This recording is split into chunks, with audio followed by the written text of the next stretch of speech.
But साहब शायद लफ्ज़ मेरे सख्त हो जान, बुरा नहीं तुसीं मनाना, सिर्फ साढ़े पाकिस्तान का फखर हो, साड़ी जरूरत नहीं ना साड़ी औकात है थोड़े सामने बह के सवाल पूछिए।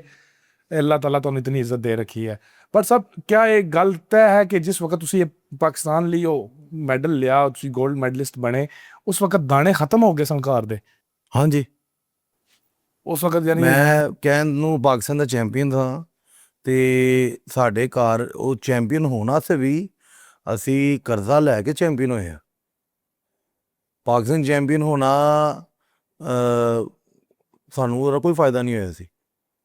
ਇਹ ਤੇ ਅੱਲਾ ਨੇ ਸਾਡੀ ਬਾਂਹ ਫੜੀ ਹੈ। ਜਦੋਂ 2022 ਦੇ ਅੰਦਰ ਮੈਂ ਬਰਮਿੰਗਮ ਦੇ ਵਿੱਚ ਕਾਮਨਵੈਲਥ ਗੇਮਸ ਵਿਨ ਕੀਤੀ ਹੈ ਤੇ ਫਿਰ ਦੁਨੀਆ ਨੂੰ ਪਤਾ ਲੱਗਿਆ ਕਿ ਕੋਈ ਹੈ ਵੇ। ਤੇ ਉਹ ਫਿਰ 15 ਸਾਲ ਦੀ ਮਿਹਨਤ ਜਿਹੜੀ ਸੀ ਉਹ ਅੱਲਾਹ ਤਾਲਾ ਨੇ ਫਿਰ ਸਾਨੂੰ ਉਸ ਮੁਕਾਬਲੇ ਤੋਂ ਉੱਤੇ ਜਿਹੜਾ ਨਾ ਫਿਰ ਅੱਲਾਹ ਨੇ ਸਾਨੂੰ ਬੜਾ ਨਵਾਜ਼ਿਆ। ਇੰਨਾ ਕੁ ਨਵਾਜ਼ ਦਿੱਤਾ ਕਿ ਅਸੀਂ ਸਟੇਬਲ ਹੋ ਗਏ ਦੁਬਾਰਾ।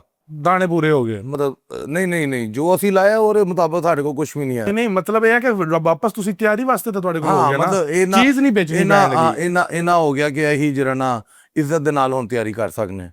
ਤੇ ਫਿਰ ਕਈ ਕੰਪਨੀਆਂ ਵੀ ਜੁੜ ਗਈਆਂ, ਕਈ ਲੋਕ ਨਾਲ ਜੁੜ ਗਏ ਤੇ ਚਾਚੇ ਬਾਬੇ ਵੀ ਨਾਲ ਜੁੜ ਗਏ, ਸਾਰੇ ਨਾਲ ਜੁੜ ਗਏ। ਫਿਰ ਅਲਹਮਦੁਲਿਲਾ ਹੁਣ ਤੇ ਬਿਹਤਰੀਨ, ਕਾਫੀ ਬਿਹਤਰੀਨ, ਅੱਲਾ ਦਾ ਸ਼ੁਕਰ ਹੈ ਕਿ ਸਾਰੇ ਮਾਮਲਾ ਬਿਹਤਰ ਨੇ। ਹੁਣ ਤਾਂ ਅੱਲਾਹ ਪਾਕ ਦੇ ਫਜ਼ਲ ਤੁਹਾਡੇ ਤੇ